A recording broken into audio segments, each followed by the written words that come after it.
Our story begins with this girl Hannah Grace undergoing an exorcism. The ritual goes wrong, and her desperate father decides to end his daughter's suffering by killing her. Then we meet Megan Reed, still dealing with the aftermath of a recent tragedy. As I watched the movie, I couldn't help but wonder why characters in horror films always find themselves in difficult situations. It's never a bunch of folks doing well, it's always a bunch of messed up people. And what was the tragedy? Well, Megan used to work as a cop, but during an encounter she froze in complete panic.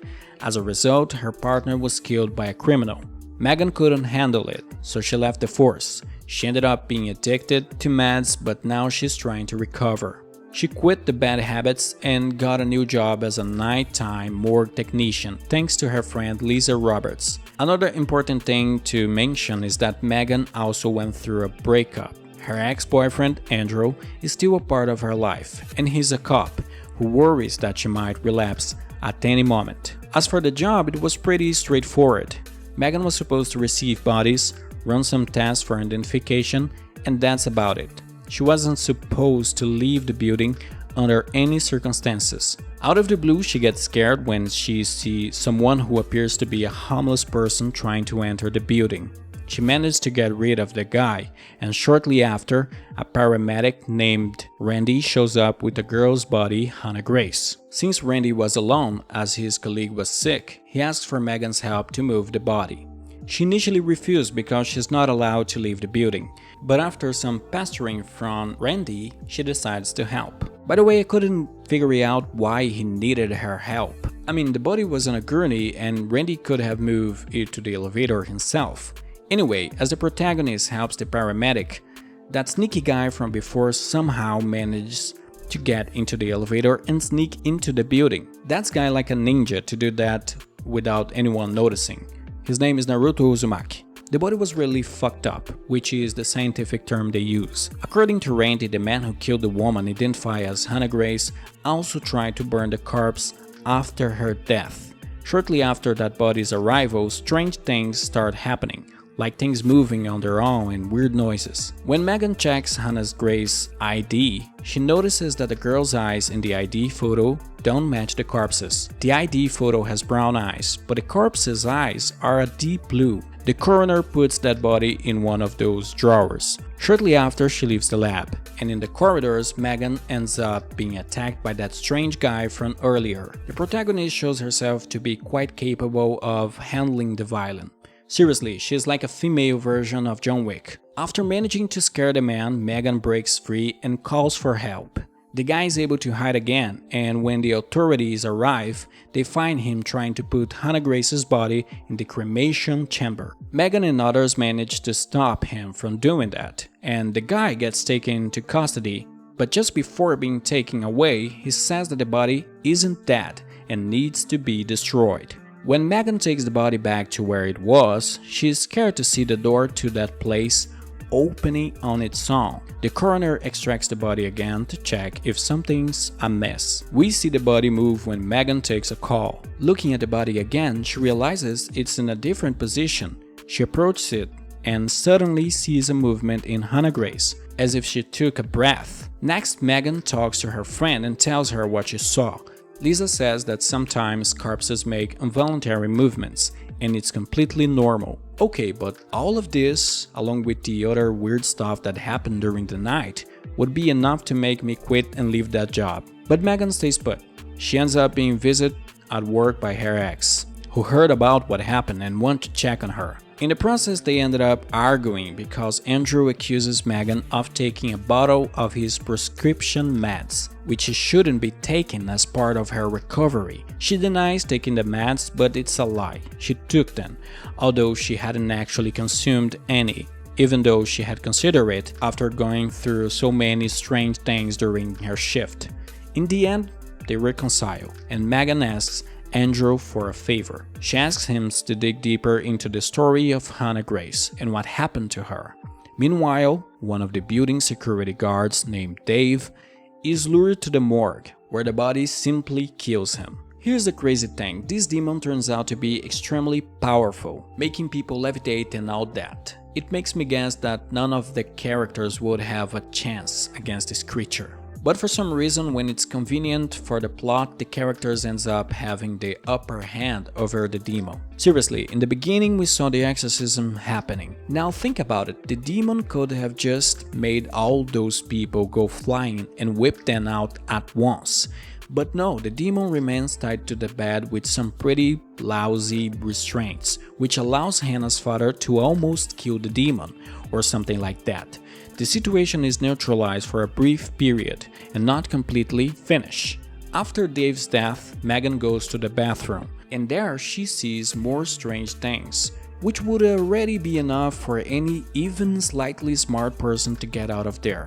But once again, she decides to stay. Later, she gets a call from Andrew, who tells her what he found out about Hannah Grace. Well, he says that after doing some analysis with the material Megan provided, he found out that Hannah had been dead for 3 months, which made no sense at all. Oh, it's interesting to mention that the coroner tried to run some tests on Hannah Grace herself, but nothing worked because the instruments mysteriously stopped functioning. Megan then decides to research online about the girl and discovers what we already know, that she underwent exorcism rituals. She checks the body again and now notices that some wounds that were there before seem to have disappeared. The problem is that because the instruments mysteriously stopped functioning, she couldn't take photos of the body when it arrived at the morgue, so she couldn't compare the before and after. The wound might have actually disappeared, or she just imagined the whole thing. That was a doubt the coroner had. More curious, our protagonist decides to check the security cameras to see if she had recorded something strange, and she finds some weird images in the footage.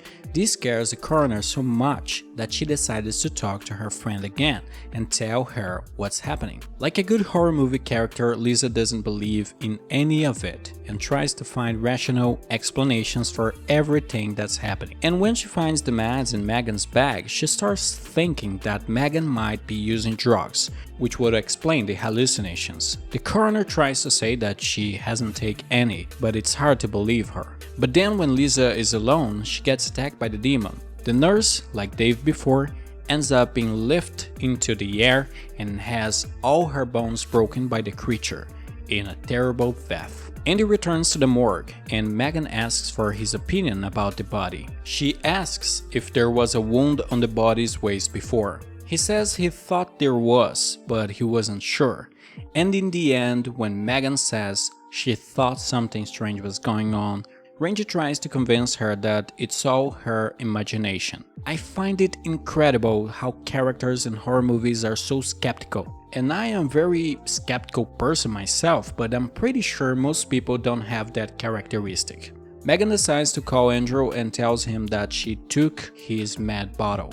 She wanted to be honest, no more lies. She also said she hadn't taken any, but she felt safer knowing she had them within reach. But you might wonder, as I did at some point, why the demon didn't kill her like it did with everyone else. Before possessing Hannah Grace, the demon tormented her until she was weakened and therefore susceptible to possession. Apparently, he was trying to do the same with the protagonist. In other words, he wanted to possess her, and to do that, he would attack everyone close to her and terrify her in every way until Megan became susceptible to possession.